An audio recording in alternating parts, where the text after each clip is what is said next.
পুরো পৃথিবী জুড়ে চলছে তৃতীয় বিশ্বযুদ্ধ।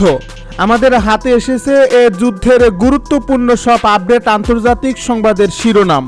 শুরুতেই থাকছে ইরান সুইচ টিপলেই সর্বনাশ মার্কিন গোয়েন্দা রিপোর্ট। এবারে জানিয়ে দিব অবশেষে বহু জল্পনা কল্পনার পর ইরানের কাছে আত্মসমর্পণ করেছেন ডোনাল্ড ট্রাম্প। এ নিয়ে থাকবে আমাদের বিস্তারিত প্রতিবেদন, তাই সম্পূর্ণ ভিডিও জুড়ে আমাদের সাথেই থাকুন। এবারে জানিয়ে দিব ইরানে আবারও বোমা হামলার হুঁশিয়ারি ডোনাল্ড ট্রাম্পের। তবে কি ফের শান্তি চুক্তি ভেস্তে যাচ্ছে?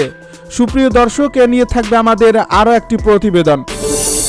সবশেষে জানিয়ে দিব যুক্তরাষ্ট্রের জন্য ইরান যুদ্ধ ভিয়েতনামের চেয়েও বড় পরাজয়। এতক্ষণ শুনছিলেন আমাদের হাতে থাকা গুরুত্বপূর্ণ সব আপডেট আন্তর্জাতিক সংবাদের শিরোনাম, এবারে বিস্তারিত। তবে তার আগে অনুরোধ রইল ভিডিওটিতে একটি লাইক এবং কমেন্ট করে জানিয়ে দিন ভিডিও সম্পর্কে আপনার মূল্যবান মতামত। আরও জানিয়ে দিন ভিডিওটি কোথা থেকে দেখছেন বা কোন জেলা থেকে দেখছেন। বিশ্বজুড়ে এখন এক গভীর উদ্বেগ আর উৎকণ্ঠার নাম পারস্য উপসাগরীয় অঞ্চলের হরমুজ প্রণালী। এই সংকীর্ণ জলপথটি বিশ্ব অর্থনীতির প্রাণভোমরা হিসেবে পরিচিত, আর ঠিক এই জায়গাটিতেই এখন নিজের আধিপত্যের নতুন ভয়ঙ্কর রূপ প্রদর্শন করেছে ইরান। মার্কিন গোয়েন্দা সংস্থাগুলো সাম্প্রতিক এক চাঞ্চল্যকর মূল্যায়ন বলছে তেহরান এখন যে কোনো মুহূর্তে চাইলেই হরমুজ প্রণালী বন্ধ করে দেওয়ার ক্ষমতা রাখে। এই আবিষ্কার বিশ্ব নেতাদের কপালে চিন্তার ভাঁজ আরো গভীর করে তুলেছে। দীর্ঘদিন ধরে চলা ইরান যুক্তরাষ্ট্র সংঘাতের আবহে এই তথ্যটি সামনে এসেছে।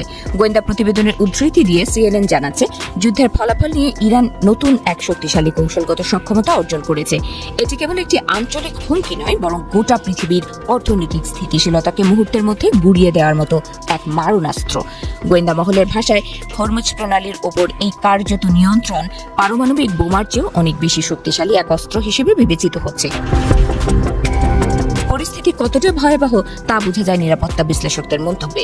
মার্কিন গোয়েন্দা সংস্থাগুলো পরিষ্কার ভাষায় বলছে, চলমান সংঘাতের সময় ইরান এর আগেও প্রমাণ দিয়েছে যে তারা চাইলে প্রণালীটির প্রবেশপথ অবরুদ্ধ করে দিতে সক্ষম। আর এখন সেই সক্ষমতা কেবল তাত্ত্বিক নয়, বরং বাস্তবে গ্রহণযোগ্য। ইরান কার্যত প্রমাণ করেছে বৈশ্বিক জ্বালানি সরবরাহের প্রধান এই ধমনীটিকে তাদের ইচ্ছা মতোই তারা স্থবির করে রাখতে পারে। মধ্যপ্রাচ্যের অস্থিরতায় এই নতুন মাত্রা বিশ্ববাজারে এক বড় ধরনের অনিশ্চয়তার জন্ম দিয়েছে। বিশ্বের প্রায় 30% সমুদ্রপথে বাণিজ্যের জন্য ব্যবহৃত অপরিশোধিত তেল এই হরমুজ প্রণালী দিয়ে পরিবাহিত হয়। ফলে প্রণালীটি বন্ধ হওয়ার অর্থ হল বিশ্বব্যাপী তেলের দামে ভয়াবহ উল্লঙ্ঘন এবং এক চরম অর্থনৈতিক অস্থিরতা। তেহরানের হাতে এই ক্ষমতার চাবিকাঠি থাকা মানে হলো এখন তারা আন্তর্জাতিক যে কোনো সংলাপে এক নতুন ধরনের ব্ল্যাকমেইল করার সুযোগ পেল। যদিও সম্প্রতি পাকিস্তান সহ বিভিন্ন মধ্যস্থতাকারী প্রচেষ্টায় ওয়াশিংটন ও তেহরানের মধ্যে একটি সমঝোতার আভাস পাওয়া গেছে, তবু এই গোয়েন্দা প্রতিবেদন সব সমীকরণ বদলে দিয়েছে।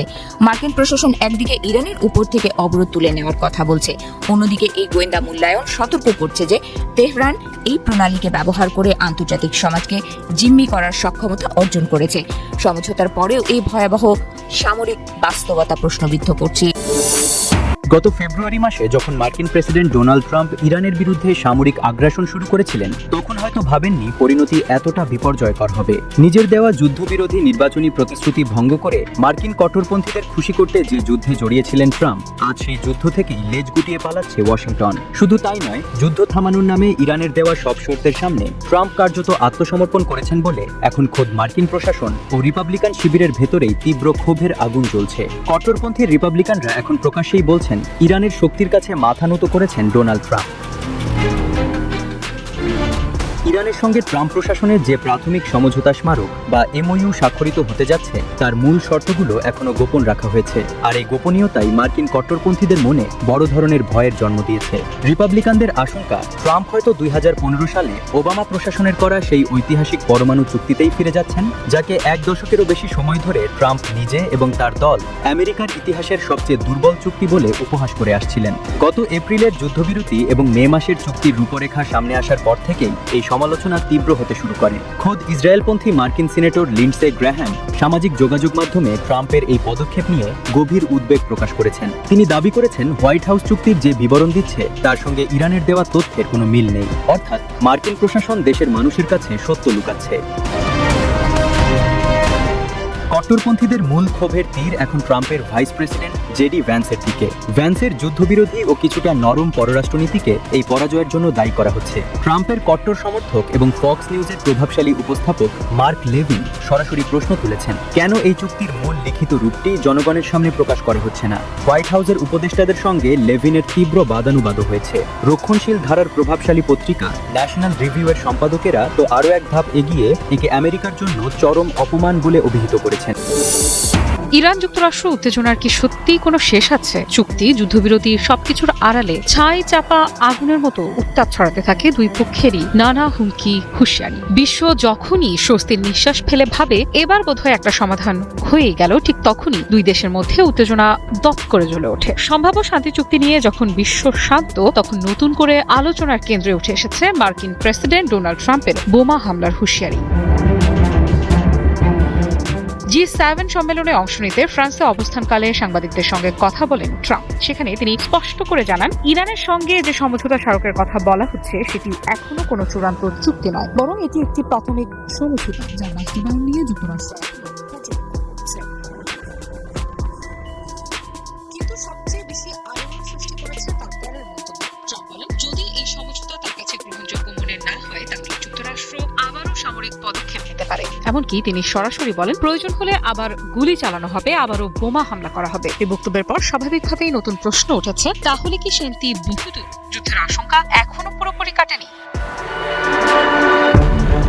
বিশ্লেষকদের মতে ট্রাম্পের এই মন্তব্য শুধু একটি সতর্কবার্তা নয়, বরং ইরানের ওপর চাপ ধরে রাখার কৌশলও হতে পারে। কারণ সাম্প্রতিক সংঘাতের পর দুই পক্ষের মধ্যে যে সমঝোতার কথা সামনে এসেছে সেটি কার্যকর করতে হলে পারস্পরিক আস্থা প্রয়োজন। কিন্তু ট্রাম্পের বক্তব্যে বোঝা যাচ্ছে সেই আস্থার ঘাটতি এখনো রয়ে গেছে। আরেকটি গুরুত্বপূর্ণ বিষয় তুলে ধরেছেন মার্কিন প্রেসিডেন্ট। তিনি জানিয়েছেন, এই সমঝোতা স্মারকে ইরানের ওপর আরোপিত নিষেধাজ্ঞা তাৎক্ষণিকভাবে প্রত্যাহারের কোনো বিষয় অন্তর্ভুক্ত নেই। অর্থাৎ যুদ্ধের উত্তাপ কিছুটা কমলেও অর্থনৈতিক চাপ এখনই কমছে না।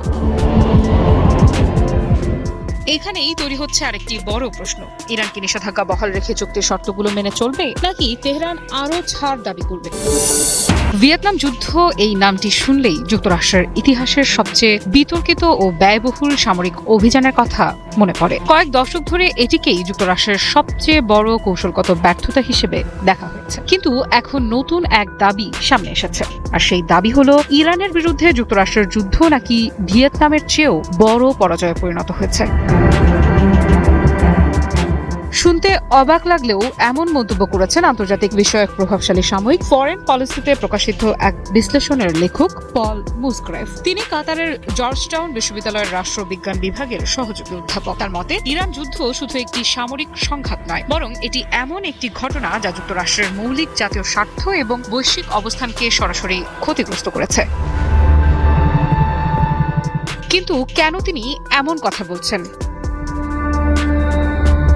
পল মুসগ্রেফের যুক্তি হলো, ভিয়েতনাম যুদ্ধে যুক্তরাষ্ট্র শেষ পর্যন্ত সামরিক ও রাজনৈতিকভাবে কাঙ্ক্ষিত লক্ষ্য অর্জন করতে পারেনি। তবে সেই যুদ্ধের পরও ওয়াশিংটন বৈশ্বিক নেতৃত্ব ধরে রাখতে সক্ষম হয়েছিল।